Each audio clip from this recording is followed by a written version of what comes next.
So I just got off a painstaking call that was like 45 minutes with one of my suppliers for my Etsy dropshipping business, where I'm now doing vintage and antiques, right?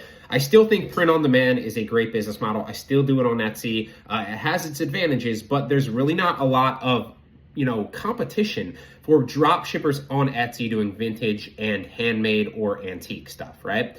And so one of the benefits of that is there's not much competition. However, one of the drawbacks or hurdles, so to speak, or opportunities, you could look at it as, is that you do need to set up, it's tougher to set up suppliers. And so when you do find a good supplier, often you'll run into an issue like this, where you start ordering, dozens or hundreds of orders, and they'll start canceling it or thinking that it's fraudulent, right? So as you can see, this order has not been shipped. I just took a snippet because obviously I don't want to show the supplier. Order has not been shipped, a letter explaining why it was mailed to you on blah, blah, blah. If you have any questions, please call us. And so if you start ordering all over the country, or for example, if your billing address doesn't match the shipping address on some of the orders, some companies will think that that's a fraudulent order and start canceling your orders if they see them start rolling in just to protect themselves, okay?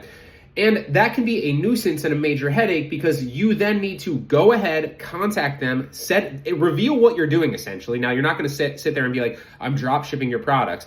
Essentially what you wanna say is, hey, I'm taking orders on my website, I'm bringing you free customers, and I'm using you guys as a supplier. I love your products. It's a win-win for both of us. But hey, if you don't want that business, I totally get it. It's fine. I just wanna know, so I'm not wasting my time placing these orders. I'll just go elsewhere to another supplier, no hard feelings, right? And most of the time the company will start backtracking and be like, hold on. Like, we want all these orders. It's fine. We'll figure something out.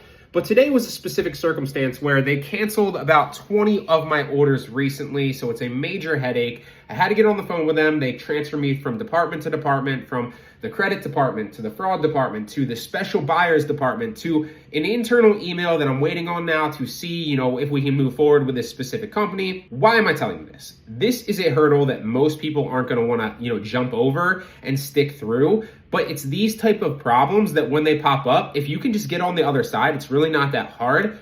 The massive opportunity is there because nobody else is obviously using this supplier on Etsy. And also, there's a ton of profit and a ton of sales to be made on Etsy with these antique and vintage goods, which is totally within the terms of service. You're able to do it if you disclose it and you set that up as your shipping supplier partner right from the get-go. So again, major hurdle, but also a major opportunity if I can set up a deal with this company to move forward and use them as my dropshipping suppliers. Also, a lot of you might be wondering why I didn't just set this up from the get-go, and that's a good question that a lot of people usually teach. However, I don't like to do it that way, because if I were to go through and sign up for all these antique suppliers or all these vintage suppliers and set up a deal ahead of time being like, hey, I want to use you as a dropship supplier, that would take way too much time, right? If I'm going through and setting up, spending all my time to set up these deals with these companies, I'm gonna waste hours and days and weeks of my time for 95% of the suppliers that will never get a sale, right? And so you really kind of want to use it in the beginning, just list a bunch from a bunch of different suppliers, assuming they're actual legit vintage and antique stuff. Disclose that on the listing, obviously, and in your section on Etsy where you're disclosing your supplier. And then once you start getting sales, once you run into an issue like this,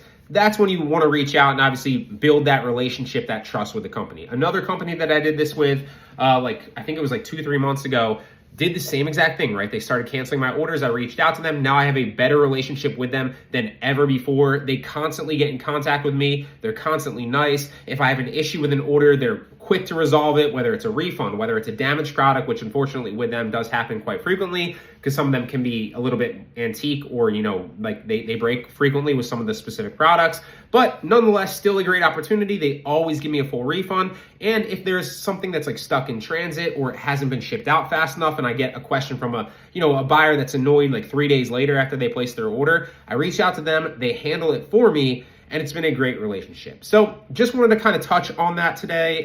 Hope it helps. If you have any questions on vintage or antique dropshipping on Etsy, drop it in the comments section below. I'll be fully transparent with you and answer your question, assuming that it's not what's the supplier or what's the hottest product and stuff like that, right? So great opportunity. Don't sleep on dropshipping on Etsy in general, print on demand, but also vintage and handmade.